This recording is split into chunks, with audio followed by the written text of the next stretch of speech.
Olá, meu nome é Ana Maria Pereira Lopes. Eu vou aqui dar continuidade à apresentação de autores que eu considero fundamentais para o trabalho com a infância a partir da psicanálise.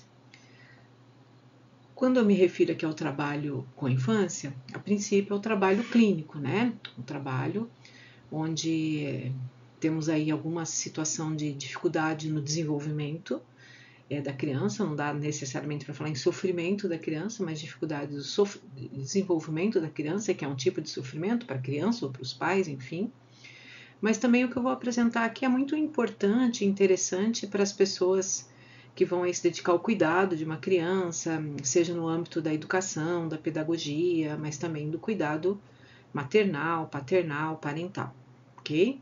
Então, o autor que eu vou estar falando aqui é Donald Winnicott, que é esse segundo autor que está aí abaixo da Melanie Klein. Então, esse senhor que está abaixo aí à esquerda, de cabelinhos brancos, enfim, que nesse momento ele está brincando com os seus dois netos, né?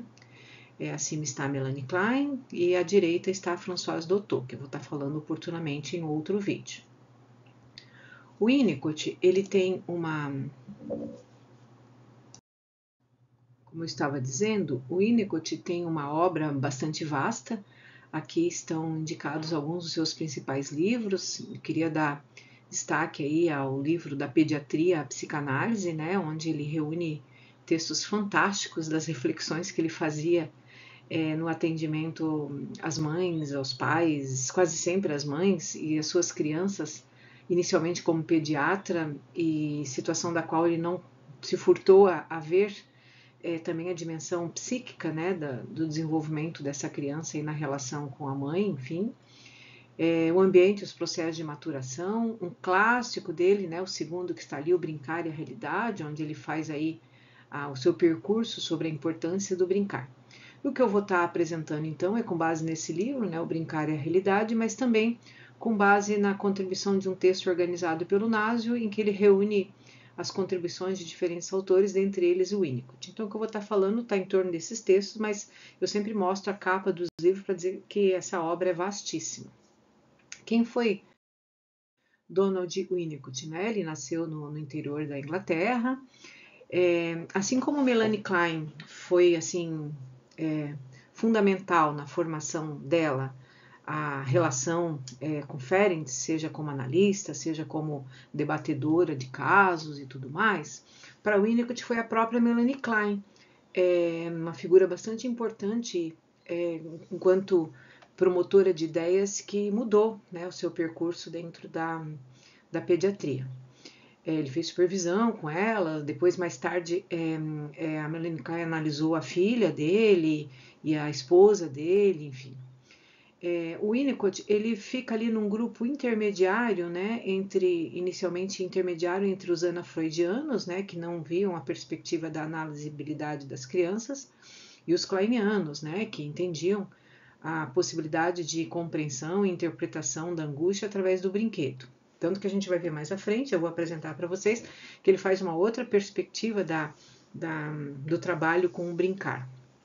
E essa amizade que ele teve com a Clyde, de certo modo, ela foi aí apagada, ensombrecida pelas divergências teóricas que eles tiveram, né?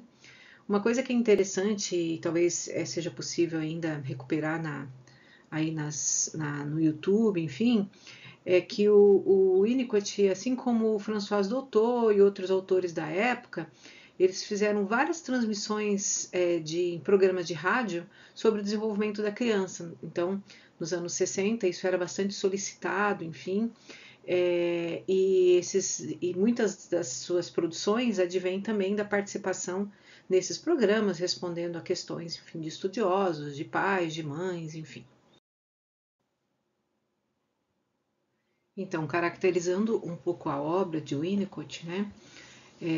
Além de pediatra, como disse antes, em consultórios clínicos, enfim, é interessante pensar que o Winnicott ele foi convidado pelo governo inglês a ajudar a pensar os efeitos da retirada de crianças de suas famílias quando da Segunda Guerra, crianças que perdiam suas famílias e que iam para orfanatos, nos efeitos dessa quebra de vínculo que essas crianças possuíam, enfim, apresentavam. Isso foi muito interessante porque ele pôde desenvolver muitos conceitos, né? A gente não vai poder tratar aqui, mas a ideia de privação e deprivação são conceitos que mostram aí como que ele foi entendendo os efeitos da quebra, da perda de contatos, de privações ambientais e de quebras ao que era oferecido pelo ambiente e os seus efeitos no psiquismo das crianças, né? Ele foi chamado nesses orfanatos por conta de crianças muito pequenas, né? Quando da colocação delas no orfanato, enfim, ainda que houvessem esforços de manter coisas para essas crianças, enfim, elas manifestavam grande agressividade, grande dificuldade de contato social, enfim. E o Winnicott vai aí fazer uma certa gênese dessa delinquência, né? Entendendo essa delinquência como buscar por link, delinquir, a quebra do link, né? Então, um estudo bastante interessante, assim, para poder dizer, né, que a sua preocupação era com a ideia de ambiente da criança, mas esse ambiente se estendia a pensar as atrocidades que o ambiente pode aí apresentar para a criança, né? Agora, a ideia de que ele enfatizou a influência do ambiente no desenvolvimento psíquico do ser humano, aqui ele não está falando de meio ambiente, clima, não apenas, mas também. Mas aqui ele entende primeiramente o ambiente como o ambiente de cuidados dessa criança. Então ele diz que a mãe é ambiente. E sempre que eu estiver falando mãe aqui, evidentemente, né? Não estamos pensando apenas na figura mulher que pare a criança, enfim, a gente está falando naquelas figuras que fazem essa ideia de função materna, né? Que são essas funções de quem está muito próximo da criança e que não precisa nem ser uma mãe nem uma mulher, mas de alguém que tem ali uma proximidade com a criança, evidentemente não garantida pelo parto, né, e pela gestação, né, uma proximidade mais possível, mas não necessariamente advém de ter tido esse primeiro tipo de relação tão próxima com a criança. Dito isso, né, então essa ideia de ambiente, quando ele vai para orfanatos, fica muito possível dele estender aí esse ambiente enquanto um ambiente que promove quebras, né, nos vínculos com a criança, que é o orfanato, enquanto espaço para onde a criança poderia transferir, projetar toda a sua brabeza com relação a essa condição de cuidado que estava sendo internalizada pela criança e que de repente se quebra, né?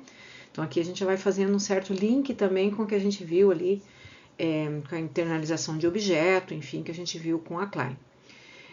Uma outra característica da obra de Winnicott é que ele partia do princípio de que o ser humano tem uma tendência inata a se desenvolver e a se unificar, né? Então, assim, não é que o ser humano se desenvolveria sem esse ambiente, mas que com as possibilidades e a colocação de um ambiente seguro, nutridor, apaziguador, das experimentações hostis que uma criança apresenta, essa criança se desenvolveria e a palavra unificar, a gente vai ver mais à frente, se integrar, né? Guardem essa ideia de integração, que a gente está falando de uma integração psíquica, corpórea, ambiente, enfim, que na verdade é o que nos constitui como sujeitos. E a ideia de processo de maturação, né? Acho que vale a pena dizer, sempre quando a gente pensa maturação, e sempre quando a gente pensa tendência inata para se desenvolver, a gente pensa numa semente que está madura para se desenvolver, mas que precisa do contato externo. Mas para ele, a ideia de processo de maturação era muito mais, e é muito mais do que isso, né?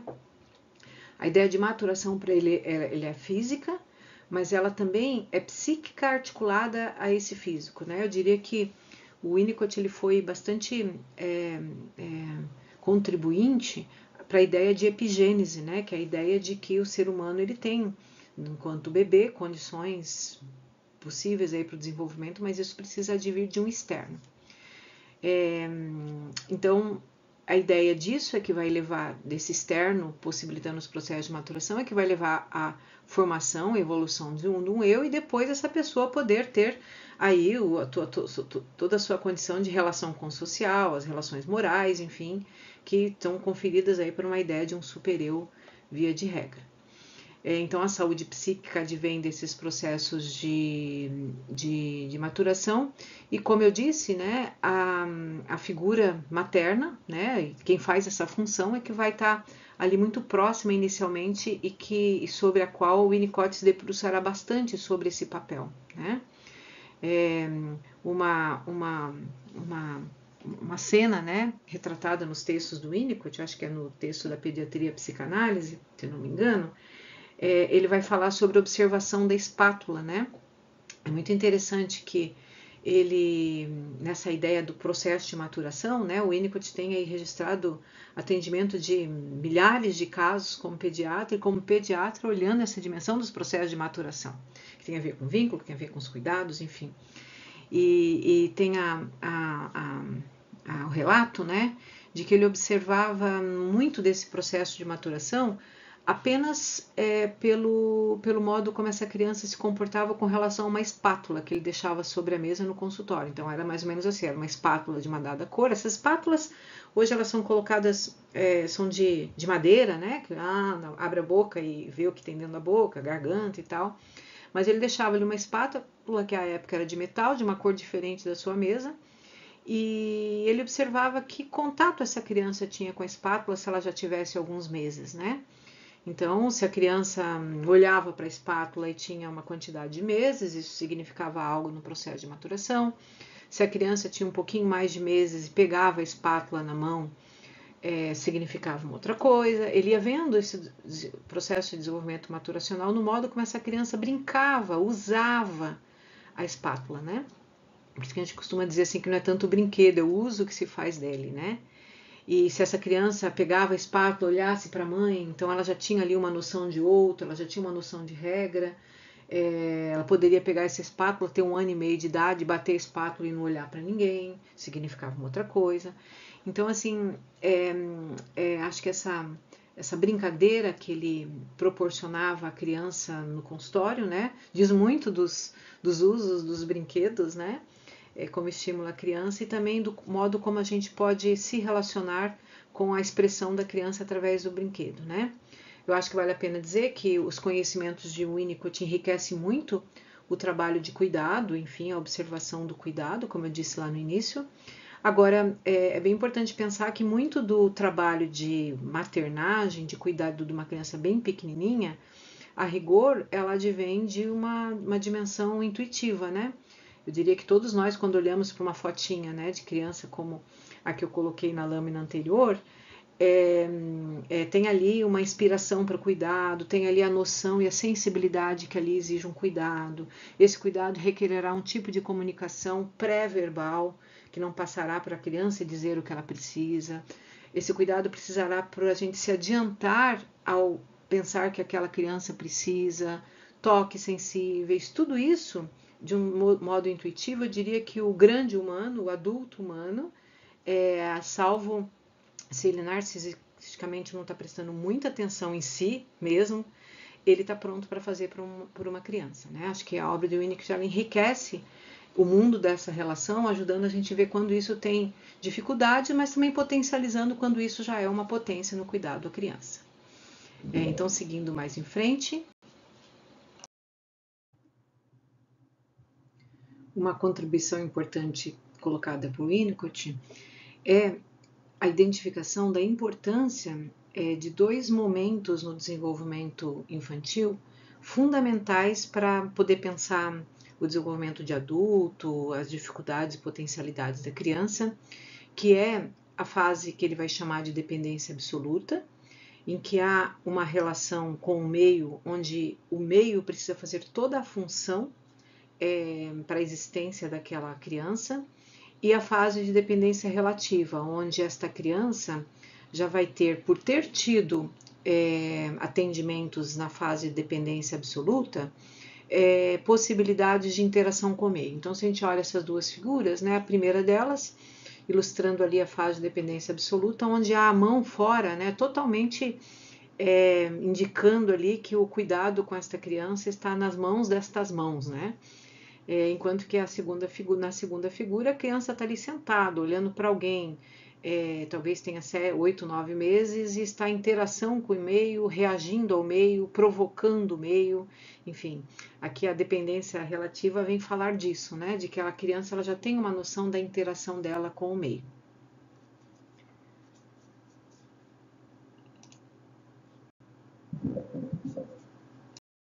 De dependência absoluta, então diz isso, né? Daquilo também que a gente viu em Klein, que há um desconhecimento dessa dependência por parte do bebê, e a gente pode dizer que tanto o Winnicott quanto a Klein, né, eles povoam aquilo que a gente chamou de narcisismo a partir do texto, aquilo que a gente chamou de narcisismo primário a partir do texto de Freud sobre o narcisismo. Então, eu sempre olho o Winnicott e Klein dando vida, né, criando, brincando com o que pode ser o psiquismo de uma criança dentro daquilo que significou sua majestade, o bebê, né? O bebê, a ideia de majestade é que ele não precisa pedir, né? Ele precisa de alguém que faça esse contorno na fase da dependência absoluta, tanto que até hoje mãos neste formato significa cuidado, né? Significa não, inspira a ideia de algo cuidado, né? As mãos contendo, as mãos acolhendo, as mãos segurando. E nessa fase de dependência absoluta tem 3 funções maternais que o Winnicott vai descrever como algo importante para a constituição do psiquismo do bebê, né? Então, de certo modo, ele vem agregar, ele vem acrescentar aquilo tudo que a gente viu da Klein, né? A partir da Klein. A primeira delas é a ideia de apresentação do objeto, né? Então, assim, o que é a apresentação do objeto? A partir do cuidado este que o bebê não tem a noção que ele advém do externo, e aliás o Winnicott vai até dizer, né, que é importante que o bebê não perceba muito cedo que esse cuidado vem do externo. É importante que tenha alguém que faça essas leituras dele, das necessidades dele, sobre as necessidades que ele apresenta, de modo que este bebê não precise, daquilo que a gente viu lá em Klein, experimentar tamanhas hostilidades para comunicar com o seu corpo o que ele está precisando. Porque ele pode desenvolver ali a ideia de um objeto mal muito preponderante. Aqui eu estou dialogando com os autores. Então, essa primeira função, né, da apresentação do objeto, ela diz disso, né? De você poder apresentar coisas para a criança de modo que ela vá constituindo esse objeto bom. Então, assim, é muito interessante a gente pensar, né? Ninguém lembra da mamadeira que teve, mas essa mamadeira, ou esse peito, ou essas primeiras papinhas, quando a introdução da alimentação para a criança, elas constituem um objeto para a criança, que ainda não é a mãe, mas é um objeto cuidado, há cuidado, estou cuidada, né? Acho que isso é muito interessante de pensar, porque ele possibilita à criança alguma onipotência de que ele é o mundo, de que o mundo é bom, então dá para sorrir. Vai ter hostilidades também, mas elas não sendo tamanha, a criança começa a sua comunicação com o externo e a sua interferência com o externo de um modo que o externo também se sinta constituidor, enfim, atendente cada vez mais a essa criança. Uma outra função materna imprescindível é a ideia de sustentação, ou holding, né? Aqui é bem importante a instauração por parte da mãe de uma rotina o mais repetitiva possível de cuidados que elas vão sustentando não somente o corporal, mas psiquicamente a criança. Então, holding, tal qual a imagem ali colocada, significa isso, né? Essa criança tomou um banho, ela tomou um banho mais ou menos no mesmo horário, a mãe estava mais ou menos com a mesma preocupação, a mãe organizou uma rotina. Então, holding quer segurar, mas é segurar também no sentido de manter uma segurança para o bebê com relação a tom de voz, a horários, enfim, porque isso vai sustentar a criança não apenas corporal, mas psiquicamente. Ela vai aprendendo a realidade, ela vai calculando a realidade. E ele vai criando pontos de referências. A mãe abriu a porta, barulho da porta, ela diz: oi bebê, você acordou, vamos passar para lá para dar o TT. Se a mãe vai fazendo essas coisas, ele vai aprendendo. Então a aprendizagem que a gente vê hoje nos bancos escolares, enfim, ela se dá também pela manutenção de a criança, puxa, é isso mesmo, ela prevê, acontece, ela prevê, acontece. Então ela também vai se empoderando e ela também vai se relacionando com o externo como algo conhecido, não como algo assustador, né? E isso vai integrando integrando ela no espaço, enfim. A outra função materna imprescindível é o handling, né, que é a manipulação do bebê enquanto cuidado, né? Então, assim, se a gente for pensar chantalas, essas massagens que se ensina para fazer no bebê, o contato carinhoso com partes do corpo, rostinho, mãozinha, o próprio limpar a criança, reconhecendo genitálias, enfim, tudo isso faz parte do handling, né? Que é a função que vai harmonizando o corpo, né? A própria fala da mãe dizendo: a perninha, vamos mexer a perninha, meu jogadorzinho de futebol, né? Vai dando sequência ao movimento. Esse movimento ele é dado pelo externo. Esse externo ele é estável, ele é rotineiro, e a criança vai aprendendo também sobre o seu corpo, tendo noção do que é o seu corpo, e se ela tem a noção com o seu corpo, há a noção do corpo do outro. E aí, nesse caso, vem um conceito muito importante do Winnicott, que é o conceito de mãe suficientemente boa. Que se até aqui eu disse que todas as funções precisam ser feitas, enfim, esse cuidado materno, como eu já disse, não conferido exatamente pela mãe, mas quando não é conferido por quem está totalmente disponível para a criança, é importante que tenha uma estabilidade em quem cuida. Eu acho que aqui, então, como eu disse lá no início, tem muitas indicações, por exemplo, para que professores de creches, por exemplo, entendam esses conceitos. E o conceito de mãe suficientemente boa, na linha do Winnicott, né, como um pensador do cuidado como ambiente, da mãe como ambiente, diferente da Klein, acho que aqui vale dizer, né, porque a Klein pensava bastante o mundo interno, e o Winnicott vai dizer: Melanie Klein, vamos pensar o externo conferindo o interno, né? A mãe suficientemente boa, então, é aquela que vai dando continuidade, fazendo emergir o verdadeiro self. O que quer dizer isso aqui? Se a mãe consegue brincar com a criança, né? Dizer para a criança: que cocô fedido, sentir esse cheiro do cocô e dizer isso para a criança, integrar o externo com o externo, né? A criança chora: cadê o uau-uau? Você diz: o uau-uau está lá na rua. Responder a isso, né, para a criança, né, entendendo que ela está perguntando por algo de um jeito muito pouco claro, mas que você entende que tem uma questão ali, responder isso com palavras, investir nela, olho no olho. A gente vai podendo ver aí uma integração do self. Essa é uma função da mãe suficientemente boa. É isso que vai gerar na criança gestos espontâneos, né? De procurar pelas coisas, de se interessar pelo ambiente, de aprendizagens, e sentindo a si mesmo como real a partir do outro como real, né? Então essa é uma função da mãe suficientemente boa. Inclusive em momentos posteriores, dizendo: não, agora a gente vai fazer tal coisa. Que quer dizer isso? Significa que a mãe vai, de certo modo, na medida em que o psiquismo da criança permite, se afastando um pouco daquela função tão acolhedora, encaixada nas necessidades do bebê. Então começam os primeiros nãos, mas nãos que precisam ser explicados para a criança. Então a mãe suficientemente boa, o termo quer dizer aquela que é boa o suficiente, e não em demasia também, né? Porque eu diria que o contrário, que é atender a todas as necessidades de um bebê de 1 aninho, tal qual se ele tivesse 1 mês, a mãe está sendo para além do suficientemente boa. Então essa criança não vai tendo os delays, né? as faltas que ela vai necessariamente precisando ter para ir compreendendo essa realidade e se relacionando com ela. Mas, evidentemente, esta mãe precisa fazer isso na medida em que o bebê precise, de fato, né? E o conceito de mãe suficientemente boa nos permite pensar no que seria uma mãe insuficientemente boa, né?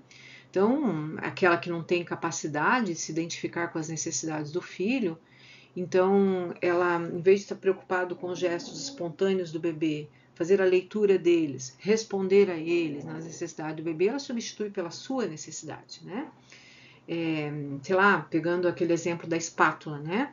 A mãe tá lá no consultório, a criança pega a espátula, a mãe tá com pressa, o Winnicott começa a brincar com a criança espátula, a mãe só pensa nela, que ela tem um horário marcado na sequência. Não, não, fica aí, não pega nisso, meu filho. E não consegue perceber que ali tem um médico conversando com a criança, que ele tá vendo coisas ali. Ela tá muito preocupada consigo, né? Por isso que hoje temos muitos indicativos das mães também poderem se cuidar, enfim, terem rede de apoio, terem também algum cuidado de si para poder cuidar da criança, para poder colocar a criança em evidência, né? Então, a mãe insuficientemente boa é aquela que não consegue ser previsível para passar uma adaptação perfeita, por exemplo, para uma criança perfeita e depois ir passando por uma adaptação falha, né? Porque o bebê não pode confiar nela, nem prever nenhuma das suas condutas, né? Uma mãe que ora ri, brinca numa dada situação e depois ela tá muito braba e nessa dada situação que o bebê tá batendo na perninha, ela briga com o bebê, né? Então o bebê ele vai perdendo essa referência, ele vai perdendo essa estabilidade, né? Então esses são problemas relativos a cuidados por diversas pessoas, né? Por exemplo, eu conheço um projeto que ele acontece aqui no HU, enfim, mas acontece em muitos outros hospitais, que é o de ter estagiários que conferem a bebês que ficam internados por muito tempo, seja esperando por adoção ou bebês que são prematuros e não tem como ter um cuidador perto o tempo todo. Esses estagiários provêm a estabilidade, ou seja, no mesmo horário, acompanha o técnico, fica ali pelo menos 4 horas por dia falando com o bebê, se relacionando com o técnico de enfermagem que vai fazer a injeçãozinha no bebê, trocar o soro do bebê, enfim, de modo que esse bebê tem uma estabilidade de voz, de fala, de cheiro, do jeito de brincar e tudo mais. Então é importante isso quando a gente pensa, por exemplo, numa criança muito pequena numa creche, né? Em que ela pode ter os cuidados dividido por muitas pessoas, né? Então, só a ideia de mãe suficientemente boa e mãe suficientemente boa daria para a gente poder pensar todo o projeto de estruturação de um cuidado em creches e, por que não, dentro da casa, nos cuidados a uma criança. Então, aí continuando essa ideia dos problemas relativos ao atendimento na fase de dependência absoluta, os autores vão trazer para a gente uma série de fenômenos que eles são possíveis de serem pensados e eles são até um tanto óbvios quando a gente começa a prestar atenção, né? De que uma criança sofre os efeitos do ambiente ou se desenvolve a partir dos efeitos do ambiente, quando o ambiente propicia cuidado, e esses fenômenos eles são relativos à carência, então, dessas necessidades, né? Então, o bebê, como ele não tem maturidade, ele precisa desse holding externo, diante de situações de extremo não atendimento, ele pode ter obstáculos no seu processo vital em função da experimentação de muitas angústias, né? Então, assim, vamos pensar, né? A mãe está cuidando do bebê e abruptamente ela passa esse bebê para a Dinda que chega em casa, que não é acostumada a pegar o bebê, ou para o Dindo, né? Então, assim, isso pode acontecer com uma criança, de quando em vez, sim. Mas imagina um descuido no passar dessa criança de colo em colo, muitas vezes, todas as horas, com muitas pessoas, na rua, no supermercado, enfim. Essa criança pode experimentar sentimentos de despedaçar-se, ter impressão de uma queda infindável, ser levada para alturas infinitas. É diferente de quando um de nós se senta, por exemplo, numa montanha russa. A gente sabe, a gente tem a localização, apesar do medo que, pelo menos eu passo nesses tipos de brinquedo. Então, assim, você tem a relação com o externo e a criança não tem. Então, a experimentação de muitas vezes essas situações, elas podem levar a muitas dificuldades e dificuldades no desenrolar dos processos vitais de desenvolvimento, né? Extremo barulho, o tempo todo no barulho, essa criança, esses barulhos chegam nela, né? Passar fome muitas vezes, ficar molhada muito tempo. Então, perceba, eu estou falando de cuidados que são muito básicos para uma criança, mas que a gente precisa olhar que a prontidão do atendimento significa desenvolver psiquicamente essa criança, né? Eu diria até assim que muitas das dificuldades que muitos psicóticos têm com relação à compreensão do seu próprio corpo, aceitação do seu próprio corpo, não é aceitação, mas relação com o seu próprio corpo, né? Muitos psicóticos a gente escuta eles falar de um corpo despedaçado, a integração deles com os objetos não acontece de um jeito estável, enfim, podem ter efeitos aí, como a gente vai ver na próxima lâmina, em grandes dificuldades de acesso a esses cuidados, né? Então, como desdobramento do que apresentei antes, aqui eu vou dar destaque ao que os autores indicam sobre alguns transtornos psíquicos cuja origem situa-se na fase de dependência absoluta. Vocês viram que eu troquei distúrbios por transtorno. Eu acompanho a ideia de transtorno, porque o distúrbio tem uma questão de tradução aqui, também de época dos textos, né? Textos precisam ser datados. O distúrbio tem uma ideia mais orgânica e a ideia de transtorno não situa a causa em organicidade ou não. Mas esses transtornos advindo da fase de dependência absoluta, então eles têm a ver com uma esquizofrenia infantil. Não gosto do termo esquizofrenia, eu prefiro psicose infantil, porque a esquizofrenia, para mim, está relacionado a uma condição já identificada no adulto. O autismo, acho que vale a pena dizer, então, o autismo seria resultado de maus cuidados na infância? Não estou dizendo isso. Mas o autismo, ele advém de uma condição infantil que às vezes o cuidado pode estar ali, mas a criança não registra, né? Apesar de pegar a criança assim, ela pode sentir esse movimento como algo que a desorganiza muito, porque ela não percebe o cuidado como cuidado, né? Além desses transtornos, os estados limítrofes, né, que não são pessoas psicóticas, mas pessoas neuróticas comuns, enfim, onde a pessoa, aquilo que tem a ver com o que eu falei antes lá das dimensões corporais, né, da não percepção corporal, advinda desses cuidados, pode fazer com que a criança sempre não se perceba e não perceba o outro como outro, ele se misture no outro, ele não se separe do outro, né? Eu sou eu, você é você, você pode pensar diferente de mim, por conta dele não conseguir ter uma imagem corporal, uma condição psíquica de si muito estável, porque também não foi construída lá atrás, ele também não consegue ver o outro, e muitas das suas instabilidades advêm dele perceber a diferença de pensamento, de ideias, de costumes do outro como algo que o ataca, né? Seria uma das características dos estados limítrofes, não apenas essa. As personalidades esquizoides, aquelas pessoas que estão sempre têm pouca capacidade de empatia, de aproximação do outro, vivem num mundo meio que fantasioso de si mesmo, né? E ele vai indicar um pouco as terapêuticas, né? Acho que é legal, eu deixei aqui para poder dizer assim, então, vejam, mesmo que a gente esteja falando de desenvolvimento infantil, de Winnicott, enfim, de coisas importantes de serem pensadas na entrevista de crianças, né, para compreender uma criança, de escutar os pais falando das dificuldades do desenvolvimento dessa criança, tudo isso aqui faz pensar também avaliação de adultos, porque essas histórias da infância contam para avaliarmos adultos e ajuda a pensar as terapêuticas, inclusive de adultos, né? Ele diz assim que na terapêutica é necessário levar em conta a vulnerabilidade, as distorções mais ou menos graves sofridas pelo eu por causa de carências e adaptação precoces maciças na infância.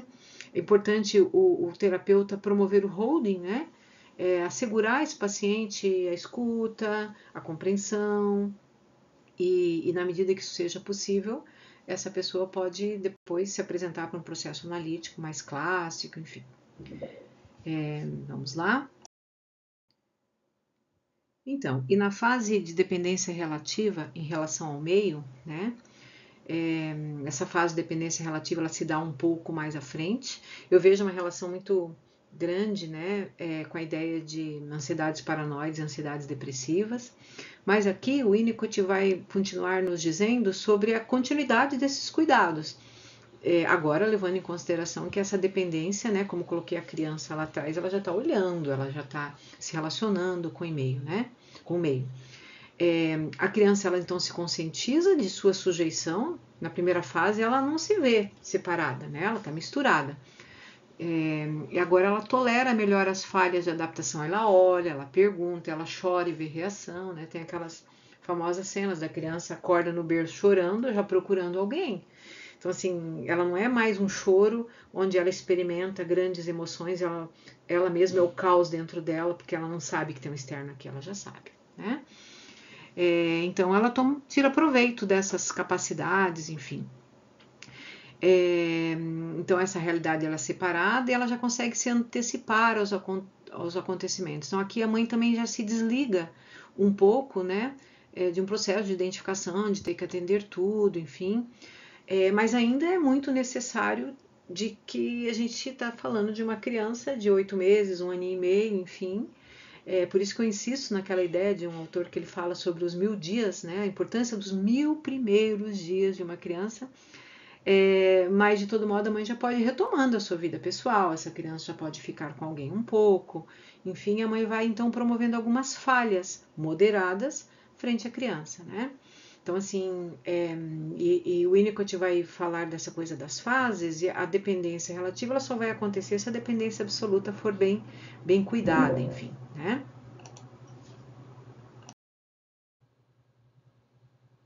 Então, aqui, a dependência relativa em relação ao meio, em relação aos cuidados, né? Envolve que a criança pense aí o relacionamento com duas mães, porque ela percebe a mãe como externa, né? Ela é a fase que ela se olha no espelho e são autores que inspiram depois o que Lacan vai desenvolver sobre o espelho, né? Essa criança vê essa mãe externa e às vezes ela pode experimentar muitas brabezas com relação a isso, porque ao mesmo tempo que ela já consegue perceber que tem um meio que a atende, ela percebe que tem esse meio que não a atende, né? Agora, de todo modo, aqui tem algo muito importante que eu tenho um Winnicott, um tripé de conceitos para pensar a avaliação da minha clínica com crianças, mas também com adultos. Assim como em Klein, né, eu busco na entrevista com adultos a indicação de como essa pessoa constituiu um objeto, né, como ela viveu os processos de cuidado, de integração, as suas condições hostis, enfim, a sua história de cuidado, enfim, como ela vê essa história de cuidado, vive essa história de cuidado. Aqui o Winnicott vai falar assim, que é muito importante a gente entender como ocorreram os processos de integração, de pessoalização e realização. Então, assim, são dois conteúdos advindos de Klein e Winnicott que são fundamentais para a gente saber como esse adulto agora está com relação ao meio, com relação às regras, com relação a si mesmo, com relação às perdas, enfim, que advém do processo de integração, que é a sua história de cuidados, né? Que é a sua história de cuidados e a sua história de primeiros envolvimentos com amiguinhos, com outras pessoas, quem cuidava era mais que uma pessoa, e também os seus processos de realização, né? Como que ele consegue sair aos 3 aninhos e ir para uma escola, se dar com isso, enfim. Então, advindo tudo isso dessas duas grandes fases de desenvolvimento, dependência absoluta e dependência relativa. Então, assim, ela advém, então, disso que a gente vem falando, né? Que as experiências repetidas permitem à criança aceitar como suas as fantasias e os pensamentos ligados à experiência pulsional.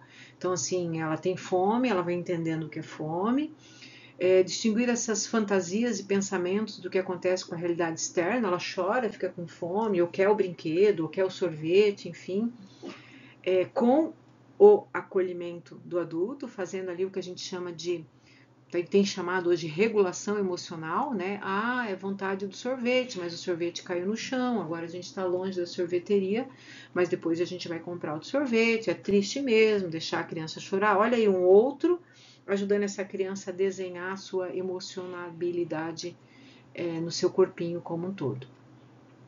E ela tem a experiência de uma relação de excitação que não é destrutiva e nem destruturante, mas isso tudo ainda com a ajuda do adulto. Tudo isso vai fazer com que a criança, da fase de dependência em relação dependência relativa em relação ao meio, ela vai criando aquilo que é um outro conceito fundamental do Winnicott, que é o objeto transicional. Então, a passagem por essas duas fases coloca a criança rumo ao objeto transicional. A ideia de objeto transicional, ela tem muito relação com a, a vivência da posição depressiva que a gente viu lá na Klein. Então, esses conceitos eles vão se arrumando, né? Por isso que são autores que eu sempre apresento um atrás do outro. Aqui importa muito, né? A gente dizer que começa ali por volta dos 6 meses de idade, mas vai até os 2, 3 anos de vida, né? Eu costumo dizer assim que, diria que até hoje a gente ainda usa elementos da nossa fase transicional, depois eu vou contar como. Então, assim, é aquilo, o bebê não só chora quando ele está com fome, ele leva à boca um dedo, um lençol, um cobertor, ele segura um pedaço de tecido, ele não chupa exatamente o tecido, mas tenta botar esse tecido na boca como se esse tecido tivesse preenchendo algo, algum vazio. Desde os primeiros meses o bebê começa a puxar fiapos de lã, faz uma bolotinha, surgem atividades bucais como som, balbucio, ele fica falando, enfim. É bem importante que esse balbucio, esse fica falando, né? Fala ainda, né? Mas é uma pré-linguagem que ele fale e espere a reação de alguém, né? Então perceba, tudo isso são ações que o bebê começa a brincar, preste atenção nisso, ele começa a brincar com estas coisas, que é o modo de aliviar as suas ansiedades. Então, enfim, ele começa a ver que ele tem ação sobre o ambiente, então ele pega as coisas, ele chupa as coisas.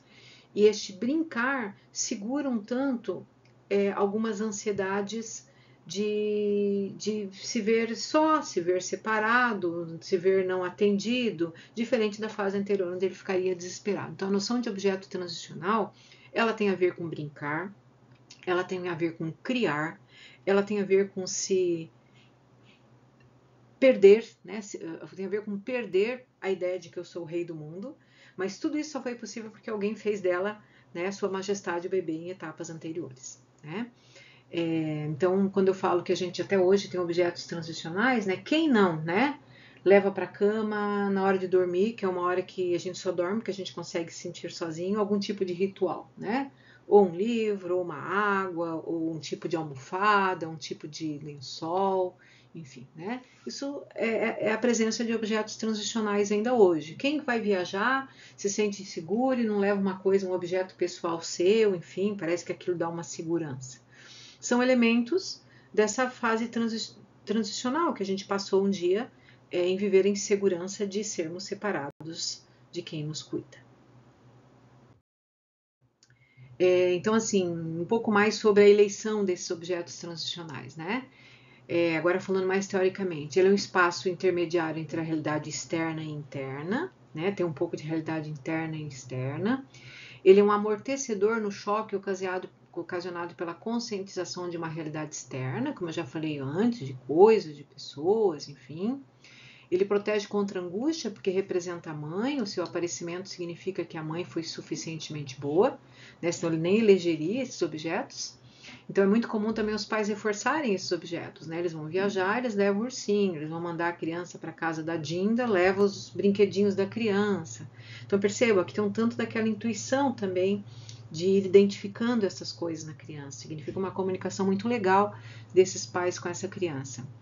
Então, como eu disse, né, ele vai ser ocupado esse objeto transicional vai ser visto ao longo da vida, ele será ocupado por atividades lúdicas, né? Quando a gente chama um grupo de amigos para conversar, para tomar um vinho, fazer um churrasco, contar umas piadas, contar as viagens que fizemos nas férias, por exemplo, é ainda resultado dessa condição lúdica de aliviar a ansiedade, de experimentar coisas prazerosas, apesar de tanto desprazer na vida. Então, o brincar do adulto é muito importante, né? Então, terá como função aliviar o humano da constante tensão suscitada pelo relacionamento da realidade interna com a externa. Agora que vocês podem me ver aí sempre fazendo uma relação do Winnicott com a Klein, né? Um pouco sobre a diferença entre os dois, né? Ainda que eles tenham uma linha de continuidade muito importante, o Winnicott ele focava mais no ambiente para a constituição do indivíduo e o papel dos pais no processo de maturação da criança. Teoricamente, ele focou mais nisso e a Klein pensava mais no mundo interno, né? Aí não é uma diferença mais complementar. O brincar para o Winnicott não era apenas uma atividade simbólica, mas uma possibilidade de criação, né? Eu falei que a criação do objeto transicional é um brincar, né? Já a Melanie Klein via a brincadeira como expressão de conteúdos e fantasias e ela trabalhava na interpretação, né? De o que estava acontecendo ali, enfim. O Winnicott ele se opôs aos que pensavam muito no interpretar no setting terapêutico, que propôs o brincar compartilhado como atividade autônoma de produção de sentido. Então ele vê o brincar, né, e o brincar e o acompanhar o brincar como uma produção conjunta entre o analista e a criança, diferente da Klein que via o brincar como algo a ser interpretado. Né? Tem aí uma sobreposição também, que também marca uma diferença. No texto Brincar e a Realidade, fica muito claro como o Winnicott fazia isso. Vou trazer alguns elementos agora desse livro, mas tem algumas coisas bem importantes assim de destacar.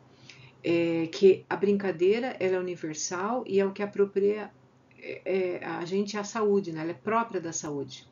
Facilita o crescimento e, portanto, a saúde, e o brincar conduz aos relacionamentos grupais. Eu costumo dizer, se hoje a gente trabalha em grupos, as crianças na escola fazem um grupo para desenhar um ovo de Páscoa, enfim, essa possibilidade do ser grupal advém do nosso brincar, né? Porque ele significa a gente brincando, aliviando a ansiedade, mostrando para alguém, voltando a brincar. Então, significa você conseguir o contato com o outro através da sua produção pessoal, das suas ideias pessoais, né? Ele tem um texto muito interessante que ele vai dizer assim que por que a criança brinca, né?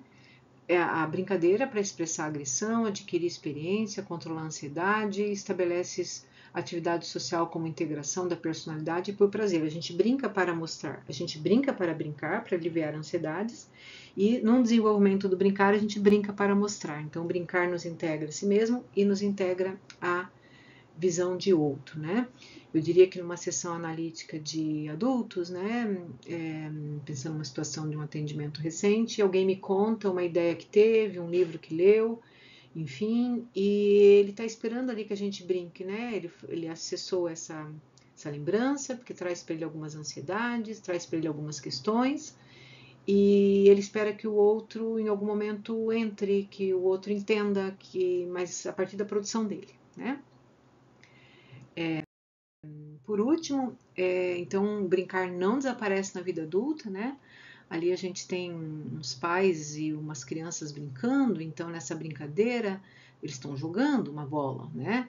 Mas esse menino está de frente para o pai, ele está brincando que ele também é grande, ele está brincando que ele consegue esticar as pernas, e esse esticar as pernas é para pegar a bola, mas também é para pegar o lugar do pai, no sentido de também sou grande. Ele está mostrando para o irmãozinho que ele é grande, pensando ele como protagonista, né? Então, assim, os pais, por seu lado, estão também se mostrando como pais desenvolvedores de uma criança. Então, perceba, tem muito conteúdo psíquico nesse brincar, né? E quando termina a brincadeira, todo mundo sai mais aliviado, enfim. Então, colocar conteúdos psíquicos para o alto, né? Jogá-los para o alto e interação é muito importante, né? Então, assim, um trecho do Winnicott para fechar, né? A tarefa de aceitação da realidade nunca é completada. Nenhum ser humano está livre da tensão de relacionar-se à realidade interna e externa. E o alívio dessa tensão é proporcionado por uma área intermediária de experiência, que não é contestada. Então, assim, quando a gente brinca, quando a gente vai no museu, a gente vai num parque de diversões, a gente vai numa feira, algumas práticas religiosas, eu não colocaria todas, mas permitem, né, esse lugar para os adultos, aí pensando nos adultos, de acesso, né, a essa realidade externa e interna.